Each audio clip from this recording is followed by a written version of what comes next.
నేపాల్ సార్వత్రిక ఎన్నికల ఫలితాల్లో ర్యాపర్ నుండి రాజకీయ నేతగా మారిన బాలిన్ షా నేతృత్వంలోని రాష్ట్రీయ స్వతంత్ర పార్టీ ఆర్ఎస్పీ కళ్లు చెదిరే ప్రభంజనం సృష్టిస్తోంది. దశాబ్దాలుగా దేశ రాజకీయాలను శాసిస్తున్న నేపాలీ కాంగ్రెస్, సిపిఎన్ యుఎంఎల్ వంటి దిగ్గజ పార్టీలను వెనక్కి నెడుతూ ఆర్ఎస్పీ అభ్యర్థులు అనూహ్య విజయం దిశగా దూసుకువెళ్తున్నారు. ప్రత్యక్ష పద్ధతిలో ఎన్నికయ్యే 165 స్థానాలకు గాను ఆర్ఎస్పీ ఏకంగా 110కి పైగా స్థానాల్లో ఆధిక్యంలో కొనసాగుతూ రాజకీయ విశ్లేషకులను సైతం ఆశ్చర్యానికి గురిచేస్తోంది. ముఖ్యంగా అత్యంత ప్రతిష్టాత్మకమైన జాపా 5 నియోజకవర్గంలో మాజీ ప్రధాని కేపీ శర్మ ఓలీపై బాలిన్ షా 10,000 ఓట్ల భారీ ఆధిక్యంలో ఉండడం ఒక చారిత్రక పరిణామంగా మారుతోంది. 2025 సెప్టెంబర్లో అవినీతికి వ్యతిరేకంగా సోషల్ మీడియా నిషేధానికి నిరసనగా యువత చేపట్టిన ఆందోళనల ఫలితంగానే ఓలీ ప్రభుత్వం కుప్పకూలింది.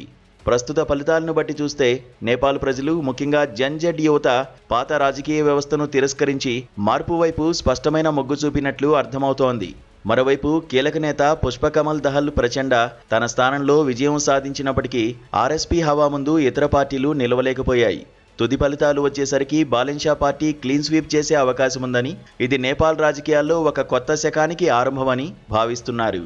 యువత ఆకాంక్షలు, సోషల్ మీడియా వేదికగా జరిగిన ఉద్యమాలు నేడు బాలిన్ షాను ఒక తిరుగులేని శక్తిగా నిలబెట్టాయి.